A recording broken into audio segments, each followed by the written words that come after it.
Hey everyone, let's jump right into today's explainer and explore the absolutely fascinating journey of how we guide autonomous robots from digital grids into physical reality.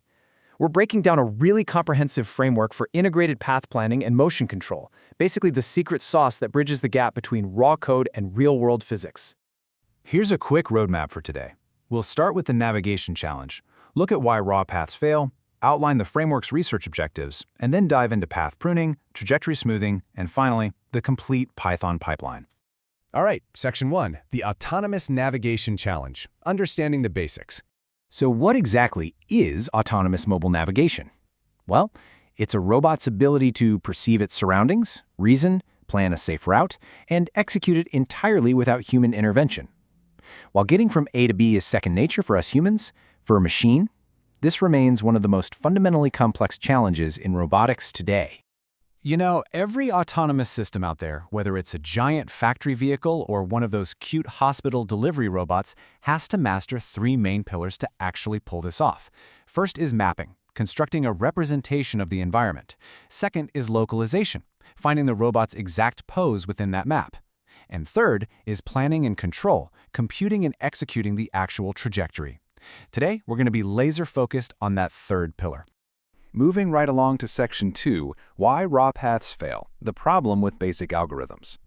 Take a look at this raw A-star path right here. That yellow line winding around the obstacles? Sure, it perfectly avoids collisions, and geometrically, it's optimal. But man, those rigid 45 and 90-degree turns are a total mechanical nightmare. Executing an instantaneous sharp turn like that would require a theoretically infinite amount of force. It's literally physically impossible. And that brings us to a massive disconnect, right? A digital dot snapping along a grid is super easy to code.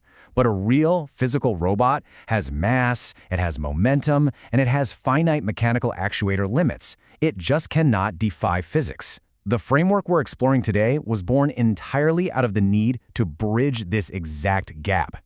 Which brings us to Section 3, Framework Research Objectives Outlining the Fix. So how did the researchers actually fix this? They built an end-to-end assembly line pipeline.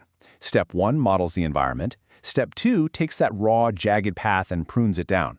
Step 3 smooths it out into a nicely drivable curve. And Step 4 controls the actual mechanical movement of the robot along that curve. Let's break down Section 4, Smarter Paths via Pruning, Finding the Essential Turning Points. Look at the left side here, you've got a raw path absolutely packed with 29 waypoints. It's basically a tiny stop and turn instruction for every single grid cell. But on the right, the algorithm uses a line-of-sight verification to eliminate all those redundancies. It pairs the entire route down to just 6 geometrically essential turning points, all connected by verified collision-free straight lines. So why does this actually matter? Well, by stripping out those unnecessary grid steps, this strategy achieves a massive 82 to 91% reduction in redundant waypoints across various maps. That's huge! It clears out system memory, stops the robot from trying to compute nervous micro-adjustments every few inches, and perfectly preps the path for the next crucial stage. Next up, Section 5, B-spline trajectory smoothing, rounding the corners. Now this is cool. Here's the entire integrated pipeline visualized on a single map. You can see the raw path in light gray, the pruned line-of-sight path in dashed orange, and finally, notice how that dark blue B-spline curve flows beautifully through those essential turning points. By mathematically rounding the corners, the path becomes continuously smooth and, most importantly, mechanically feasible for the robot. The research specifically relies on, quote, piecewise B-spline curves with C2 continuity ensuring kinematically feasible curvature. Okay, yeah, that sounds incredibly dense, I know. But the main takeaway is this. This specific math guarantees that the robotic hardware won't be pushed past its actuator limits by demanding impossible sudden accelerations. It translates discrete grid dots into fluid, real-world driving. Finally, Section 6, the complete Python pipeline, bringing it all together. Because once you have that perfectly smooth path, you still need a controller to actually drive the robot along it. Check out this comparison between two controllers tracking our new curve. The blue line is a reactive PID controller, and you can see it kind of oscillating and overshooting. But the red line, a model predictive controller, or MPC, anticipates the curves and tracks the smooth reference absolutely perfectly for a point mass dynamic model. Ultimately, this framework is a real game changer because it didn't just solve a theoretical problem. The researchers handed the community a fully documented, modular, open-source Python codebase.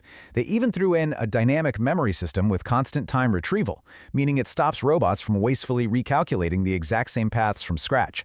Plus, they provided a unified environment to rigorously test how different dynamic models perform. Now that we can seamlessly translate digital grids into smooth physical motion, the possibilities for deploying these autonomous robots safely into complex, dynamic human environments, they're practically limitless. The really hard work of bridging the code to reality gap is now open source. So, with these robust pipelines widely available to anyone, where do you think autonomous robots will navigate next?